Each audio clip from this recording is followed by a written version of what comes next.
오늘 함께 나눌 하나님 말씀은 시편 97편 1절에서 12절입니다. 구약성경 873페이지 시편 97편 1절에서 12절입니다. 저부터 교독하겠습니다. 여호와께서 다스리시나니 땅은 즐거워하며 허다한 섬은 기뻐할지어다. 구름과 흑암이 그를 둘렀고 의와 공평이 그의 보좌의 기초로다. 불이 그의 앞에서 나와 사방의 대적을 불사르시는도다. 그의 번개가 세계를 비추니 땅이 보고 떨었도다. 산들이 여호와의 앞 곧 온 땅의 주 앞에서 밀랍같이 녹았도다. 하늘이 그의 의를 선포하니 모든 백성이 그의 영광을 보았도다. 조각한 신상을 섬기며 허무한 것으로 자랑하는 자는 다 수치를 당할 것이라. 너희 신들아 여호와께 경배할지어다. 여호와여, 시온이 주의 심판을 듣고 기뻐하며 유다의 딸들이 즐거워하였나이다. 여호와여, 주는 온 땅 위에 지존하시고 모든 신들보다 위에 계시니이다. 여호와를 사랑하는 너희여, 악을 미워하라. 그가 그의 성도의 영혼을 보전하사 악인의 손에서 건지시느니라. 의인을 위하여 빛을 뿌리고 마음이 정직한 자를 위하여 기쁨을 뿌리시는도다. 의인이여, 너희는 여호와로 말미암아 기뻐하며 그의 거룩한 이름에 감사할지어다. 아멘. 누군가 교우님에게 이런 질문을 한다고 가정해 보겠습니다.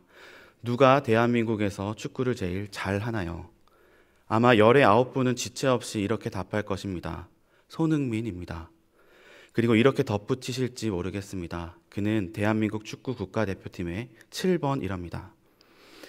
대한민국 국민이라면 모르는 이가 없는 손흥민 선수는 우리 국가대표팀의 주장입니다. 그는 소속 프로축구팀인 토트넘 호스퍼에서도 주장 역할을 수행 중인데, 팀에서 선수단을 이끄는 건 손흥민 선수지만 팀 전체를 지휘하는 이는 따로 있습니다. 바로 호주 출생 감독 엔제 포스테코글루입니다. 현재 토트넘 호스퍼는 영국 프로축구 최상위 리그 20개 팀 중 14위입니다. 팬들은 이런 좋지 않은 성적으로 인해 원성을 높이는데 주 비판 대상이 바로 감독 포스테코글루입니다. 왜냐하면 그가 매 경기 공격 일변도의 축구를 구사하기 때문입니다. 처음에는 화려한 축구에 환호했었습니다. 그러나 지금은 비난 일색입니다. 공격에 치중한 나머지 수비가 빈약해 승보다 패가 더 많기 때문입니다. 그런데 이 상황에는 꽤 흥미로운 배경이 있습니다. 그건 이 팀의 직전 감독을 살피면 알 수 있습니다. 그는 이탈리아 출신의 안토니오 콘테입니다. 콘테 감독의 강점은 어느 팀을 가나 수비를 단단하게 만드는 데 있습니다. 그래서 그럴까요? 그의 지휘 아래에선 뛰어난 득점력을 지닌 손흥민 선수도 수비에 더 치중해야 했습니다.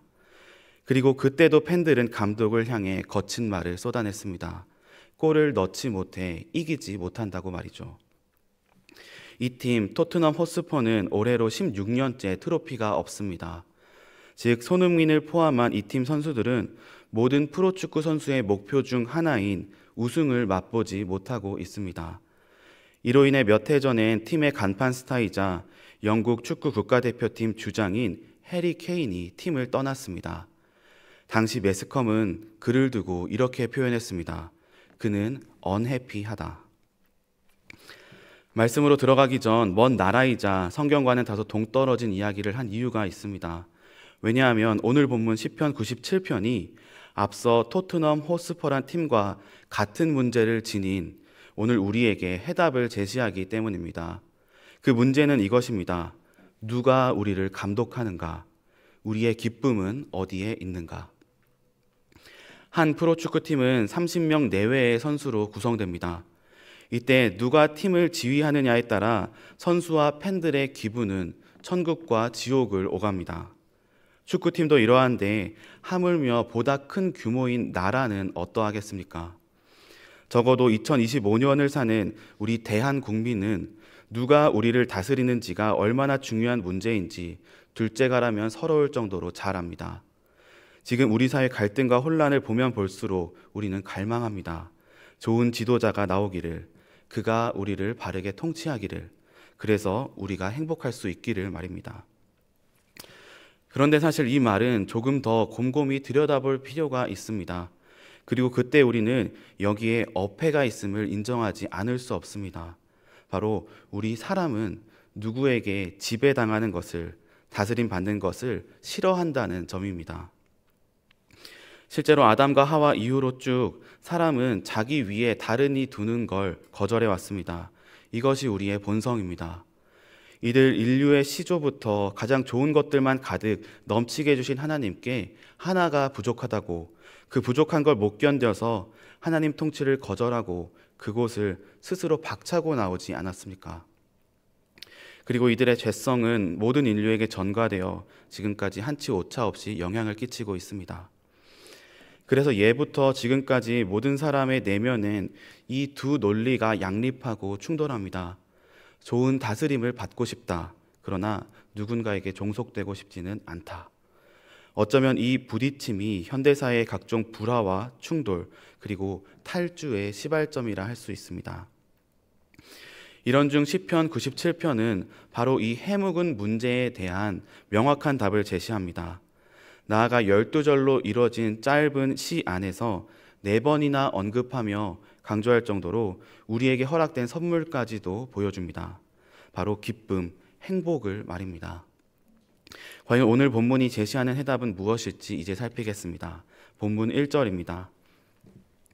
여호와께서 다스리시나니 땅은 즐거워하며 허다한 섬은 기뻐할지어다.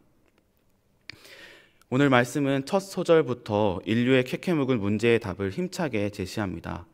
여호와께서 다스리신다. 지금 이스라엘만이 아니라 땅과 허다한 섬으로 빗댄 모든 나라와 인류에게는 한 통치자가 있습니다. 바로 여호와 하나님이십니다. 이를 두고 시인은 이렇게 덧붙입니다. 그러니 즐거워하고 기뻐하라. 그렇게 하는 것이 마땅하다. 교우님은 이 해답이 어떻게 들리십니까? 분명 이 선언을 듣고 쉽사리 다음 절로 넘어가기 어려운 분이 계실 것 같습니다.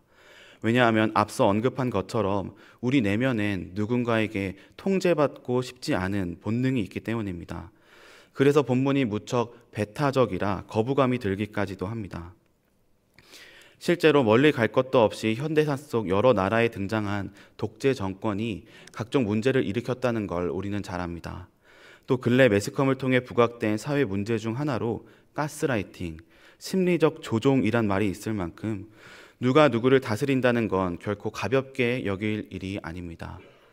또 조지 오웰의 소설 1984의 빅 브라더처럼 누군가 우리 삶을 감시하고 통제하는 구조에 대해 우리는 불편함을 넘어 꺼림칙함을 느낍니다. 그리고 이런 우리는 누군가의 통치 대신 그 반대 급부인 자유를 주창합니다. 내 삶을 스스로 선택하고 통제하기를 원하고 누군가의 권위에 복종하지 않으려 말입니다. 하지만 오늘 본문은 분명히 우리와 같은 본성을 지닌 한 고대인의 노래였으면서도 하나님의 말씀으로 인정되어 긴 시간 살아남았습니다. 이것만으로도 이 선언은 거짓이 아니라고 할 수 있습니다. 그런데 여기에 더해지는 11절은 상술한 여러 방해 요인에도 불구하고 이 선언이 얼마나 진실인지, 왜 하나님의 통치가 우리의 행복을 위한 열쇠인지 자세히 설명합니다. 본문 2절입니다. 구름과 흑암이 그를 둘렀고 의와 공평이 그의 보좌의 기초로다. 온 세상을 다스리시는 하나님은 구름과 흑암에 둘러싸인 분이십니다. 이는 마치 오래전 출애굽 당시 하나님께서 시내산에 강림하셨을 때 모습을 떠오르게 합니다. 그때 하나님은 사람이 하나님을 직접 보면 죽음을 면치 못하기에 구름과 흑암으로 자신을 가리셨습니다. 여기서 주목할 건 그 다음인 2절 하반절입니다. 시인은 하나님 보좌 기초가 의와 공평이라고 합니다. 이는 시적 표현인데 하나님 통치 원리가 바로 의와 공평에 기반한다는 걸 의미합니다. 우리는 성경에서 의라는 말을 적잖이 만납니다. 이때 이 말을 정의 내리기란 쉽지 않은데 풀어보면 이렇습니다. 옳고 그름에 대한 기준이자 삶을 올바르게 하는 평화, 그리고 공평은 이러한 의에 기초하여 결정하고 행동하는 것입니다. 하나님은 그동안 인류가 마주해왔던 인간 통치자들과 다릅니다. 하나님의 통치는 완벽하게 의롭고 공평합니다. 하나님은 자신의 권능을 남용하거나 불공정하게 행하지 않으십니다. 그분의 모든 판단과 결정은 의로움과 공평에 기반하기 때문입니다. 이는 하나님을 인정하고 그분 테두리 안에 있는 이들에게는 소망과 기쁨의 근거입니다. 반면에 불법을 저지르는 이들에게는 공포와 두려움입니다. 실제로 이어지는 말씀이 이 통치 양상을 이렇게 묘사합니다. 3절에서 5절입니다. 불이 그의 앞에서 나와 사방의 대적을 불사르시는도다. 그의 번개가 세계를 비추니 땅이 보고 떨었도다. 산들이 여호와의 앞 곧 온 땅의 주 앞에서 밀랍같이 녹았도다. 하나님은 불, 번개, 지진, 그리고 화산 폭발 등의 거대한 자연 현상을 사용해 이 땅을 통치하십니다. 그렇게 대적을 심판하십니다. 자연이 죄 가득한 온 땅은 이에 두려워 떨 수밖에 없습니다. 당대의 안정의 상징으로 여겼던 산들마저 초처럼 녹습니다. 물론 여기 나온 이 모든 자연 현상은 하나님의 통치가 얼마나 공명정대하고 생생한지 밝히려고 당시 시인이 아는 가장 강하고 놀라움을 자아내는 힘과 현상을 모아서 기술한 것입니다. 하지만 그렇다고 이러한 하나님의 통치 행위가 과장인 것은 아닙니다. 실제로 성경에는 그 대상이 제사장 가문일지라도 불로 삼켜진 나답과 아비후 사건이 있고 불이 백성을 살은 다베라 사건이 있습니다. 땅이 갈라져 고라 가문을 삼킨 사건도 빼놓을 수 없습니다. 이처럼 하나님은 온 세상을 다스리십니다. 이때 그분의 통치 원리는 의와 공평이기에 이 절대 군주를 향해선 불만이 아닌 찬양과 경배가 합당합니다. 이것을 시인은 이어지는 말씀에서 이렇게 노래합니다. 본문 6절에서 9절입니다. 하늘이 그의 의를 선포하니 모든 백성이 그의 영광을 보았도다. 조각한 신상을 섬기며 허무한 것으로 자랑하는 자는 다 수치를 당할 것이라. 너희 신들아 여호와께 경배할지어다. 여호와여, 시온이 주의 심판을 듣고 기뻐하며 유다의 딸들이 즐거워하였나이다. 여호와여, 주는 온 땅 위에 지존하시고 모든 신들보다 위에 계시니이다. 6절의 하늘은 앞서 3절부터 5절에 나온 모든 자연 현상을 통칭합니다. 이 모두가 하나님의 의와 공평에 기반한 통치를 세상에 선명하게 드러냅니다. 그리고 이런 상황에서도 여전히 하나님 아닌 다른 허무한 것들, 즉 우상을 섬기는 이들은 당연히 기쁨이 아닌 수치를 당할 수밖에 없습니다. 실제로 사사시대 말 블레셋의 우상인 물고기 모양의 다곤 신상이 어떤 수치를 당했는지, 또 고대 근동을 장악했던 바벨론의 느부갓네살 왕이 들짐승처럼 정신질환을 앓고 지낸 걸 우리는 잘 압니다. 그렇기에 오늘 본문을 마주한 우리도 하나님이 아니면서 나를 다스리는 그 허무한 것, 내가 우상 삼은 그것이 무엇인지를 점검하고 과감히 버려야 합니다. 돈, 명예, 권력, 외모, 각종 관계 등 무엇이든 말입니다. 이러한 하나님의 다스림은 하나님 나라 백성에게 두려움이 아니라 기쁨을 안겨다 줄 수밖에 없습니다. 나아가 하나님을 경배하지 않을 수 없게 합니다. 그리고 그렇게 사는 백성은 이러한 결국을 맞이합니다. 본문 10절에서 12절입니다. 여호와를 사랑하는 너희여, 악을 미워하라. 그가 그의 성도의 영혼을 보전하사 악인의 손에서 건지시느니라. 의인을 위하여 빛을 뿌리고 마음이 정직한 자를 위하여 기쁨을 뿌리시는도다. 의인이여, 너희는 여호와로 말미암아 기뻐하며 그의 거룩한 이름에 감사할지어다. 이제 누가 우리를 다스리기 합당한 분인지 명확히 밝혀졌습니다. 여호와 하나님이십니다. 그분의 통치와 그 결과를 보면 우리는 그분을 사랑하지 않을 수 없습니다. 또 그분 앞에서 마음의 거짓이나 꾸밈을 부릴 수 없습니다. 그리고 이렇게 따라오는 응답 요청은 우리에게 결코 부담스러운 짐이 아닙니다. 왜냐하면 하나님은 이런 사람을 거룩한 백성, 성도라고 또 의로운 자라고 불러주시기 때문입니다. 더욱이 10절 하반절에 건지시느니라는 원문에 미완료 시제로 기록되어 있습니다. 즉 하나님께서 끊임없이 당신의 백성을 보호하신다는 말입니다. 또 11절에는 성경 어디에도 없는 시적 표현이 등장하는데 바로 하나님께서 빛과 기쁨을 뿌리신다는 말입니다. 이 말은 은유이기도 하면서 사실 진술이기도 합니다. 하나님은 분명 당신을 따르는 백성에게 빛, 즉 생명과 기쁨을 뿌리십니다.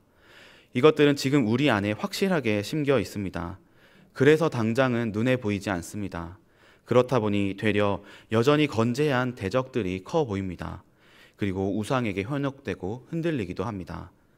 그러나 하나님이 심으셨기에 빛과 기쁨은 분명 우리 안에서 뿌리내리고 자라 풍성한 열매를 맺습니다. 그러니 우리는 시인이 마지막에 다시 한번 강조하는 것처럼 우리를 다스리시는 여호와 하나님으로 말미암아 기뻐하지 않을 수 없습니다. 이것이 온 인류 내면에 오래도록 자리한 충돌을 멎게 하고 평화를 낳는 해답입니다. 여기까지 본문을 살피니 어떻습니까? 1절에서 다소 거부감이 들었던 시인의 선언이 이제 그럴듯하고 매력적으로 들리지 않으십니까? 이 시가 기록됐을 당시 청자들의 반응도 우리와 같았습니다. 70인역 성경은 본문에 이런 부제를 붙였습니다. 다윗의 시, 그의 땅에 질서가 잡혀가고 있을 때. 이를 두고 어떤 학자는 이 시가 다윗이 큰 승리를 거두었을 때 혹은 그의 성에 언약궤를 드릴 때 부른 노래라고 해석합니다. 당시 백성들은 누구보다도 다윗이 크게 외쳤을 이 노래에 감동되었을 것입니다. 그리고 다윗을 통해 생생히 구현될 하나님 나라를 대망하며 기뻐했을 것입니다. 그런데 희극이 비극으로 바뀌는 데는 그리 오랜 시간이 걸리지 않았습니다. 왜냐하면 다윗의 통치가 얼마 안 가 악화 일로를 걷고 죄로 물들기 때문입니다. 그리고 이때부터 백성은 다시 또 그들의 진정한 통치자를 찾고 바라며 수많은 탄식시를 짓고 눈물 흘렸습니다. 이런 중 이 시가 하나님 백성의 노래 모음집인 시편에 수록된 이유는 무엇이겠습니까? 바로 그럼에도 이 시가 진실이기 때문입니다. 왜냐하면 그때 백성을 기쁨으로 초대했던 통치자 다윗은 실패했지만 백성을 기쁨으로 초대한 더 큰 다윗은 실패하지 않았기 때문입니다. 그분은 이렇게 말씀하셨습니다. 요한복음 16장 22절입니다. 지금은 너희가 근심하나 내가 다시 너희를 보리니 너희 마음이 기쁠 것이요 너희 기쁨을 빼앗을 자가 없으리라. 숱한 왕의 실패가 거듭되자 이제 세상에 더 큰 다윗을 진정한 왕을 하나님이 보내십니다. 이는 천사들이 먼저 알고 기뻐 노래할 정도였습니다. 그리고 그 왕은 이 사실을 오늘의 노래처럼 감추지 않고 처음부터 밝혔고 자기 백성에게 그 누구도 빼앗을 수 없는 기쁨을 선사하셨습니다. 이때 이 왕의 선물이 백성에게 비가역적으로 주어진 이유는 다른 데 있지 않습니다. 바로 그분이 다른 그 어떤 왕과는 달리 희생하는 왕이셨기 때문입니다. 그분은 당신의 백성의 또 다른 이름인 대적이 받아야 할 각종 형벌을 대신 받으셨습니다. 하나님의 불같은 진노를 홀로 떠안으시고 목마르다 하셨고 온갖 모욕과 수치까지 당하셨습니다. 또한 빛 그 자체이시면서 그 어떤 빛도 생명도 없는 흑암, 지옥에까지 정말로 가셨습니다. 그렇게 하나님과 단절되는 고통을 감당하셨습니다. 그리고는 우리에게는 도리어 기쁨을 선물로 주셨습니다. 이 왕이 누구이십니까? 지금 사순절을 보내며 우리가 묵상하는 십자가의 그리스도 예수님이십니다. 오늘 본문은 분명 우리에게 우리의 진정한 왕이 누구인지, 그분의 통치는 어떠한지, 그리고 그분이 우리에게 주신 건 무엇인지를 묵상하라고 요청합니다.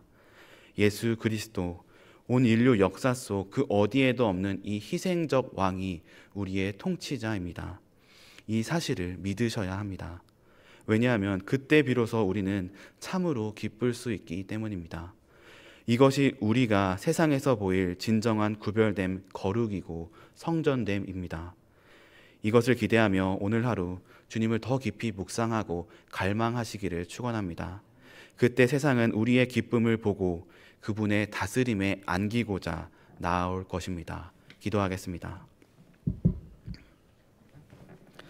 하나님 아버지, 오늘 말씀을 통해 우리에게 우리 기쁨의 근원을 선명하게 보여주시니 감사합니다. 하나님께서 우리의 통치자이십니다. 그리고 그분의 통치 아래에서만 우리는 그 누구에게도 기쁨을 빼앗기지 않고 샬롬을 누릴 수 있습니다.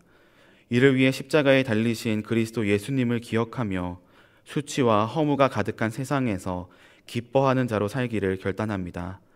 이러한 우리의 구별됨을 보고 세상이 주께 돌아오는 역사를 보는 오늘 하루 되게 하옵소서. 예수님의 이름으로 기도드립니다. 아멘.